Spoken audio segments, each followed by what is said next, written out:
Me too. Words that I have seen all too often on my Facebook page these last couple of days. Me too. Those are words that I echoed on many of my friends' video page or Facebook page too. I was molested as a child. I was raped when I was 11 years old, again at 16, and again as an adult. Why? Why does this keep happening? I asked my therapist that very same question. Why? I'm a horrible person. Why do I keep letting this happen to me? I'm not a bad person. I don't intentionally keep getting into trouble. Why does this keep happening to me? I'm a good person. I stay at home. I don't go out to the bars. Going to the bar doesn't make you a bad person. Really, honestly, going to the bar does not make you a bad person. Having a drink now and then does not make you a bad person. Don't let someone tell you that. Me too. It's running about 99 to 1. I think I've talked to 3 people that didn't echo me too. Why?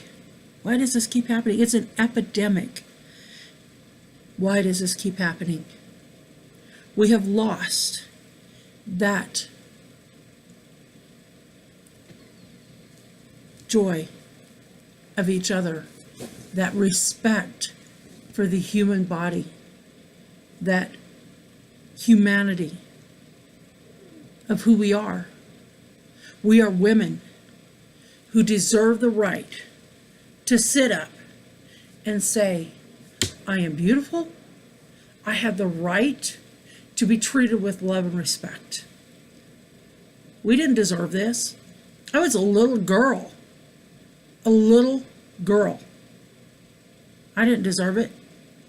I respected the person who took advantage of me. That's what happened. The person who took advantage of me was in authority. I was taught I was not supposed to say no to my elders. I was taught it was wrong to say no to my elders, even if it felt wrong.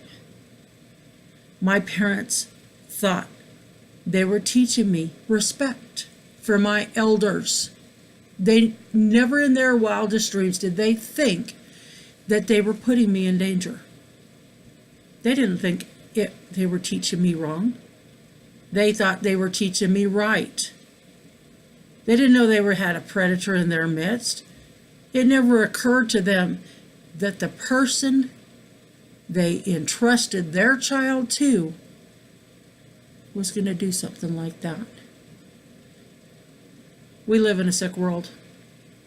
We live in a really sick world. In fact, on one of the posts that I saw yesterday, somebody said, well, if you haven't been molested yet, I'll do it for you. Honey, I let that one have it. Yeah, my mouth still gets me in trouble because I found my voice. I found my ability to say, no, you're not going to do that to me anymore. Because I found my voice. I found my ability to stand up and say no. And I think most of us have by now.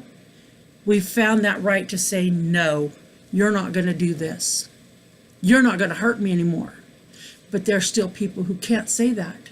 There's still people standing in the shadows that are hurting.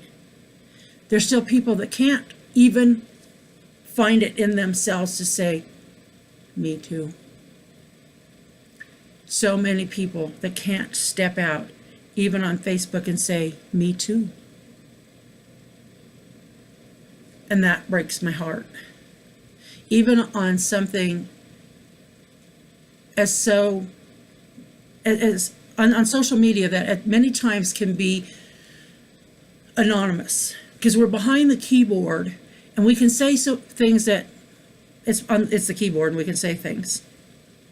Well, I wrote a book called Bipolar Disorder Doesn't Have to Be Depressing. And I don't usually do these things to say, hey, I wrote a book, come buy my book. But I'm going to show this to you. Because the book just came out. And I said in the book, me too. I talk about that in Metoo, in the book. Metoo. But in the book, I talk about forgiveness. I talk about how do you get over this. Honey, you go sit down with a therapist and you talk about it. You go talk to your pastor. But there's a lot of pastors that don't know how to deal with it either. Go find a good therapist. Even if it's a therapist that, my friend said, go find a good Christian therapist. If that good Christian therapist can handle it, great. If not, go find an agnostic therapist. I don't care, but go find a therapist. Go find somebody you can talk to about this. Go find somebody who can help you. Me too. Somebody hurt me too. But I went and found somebody who can help me, because I stood up and said, no, not again. Not again. Never again. Never again, honey. Go get help, please. Go find somebody. Never again. Thank you. Never again.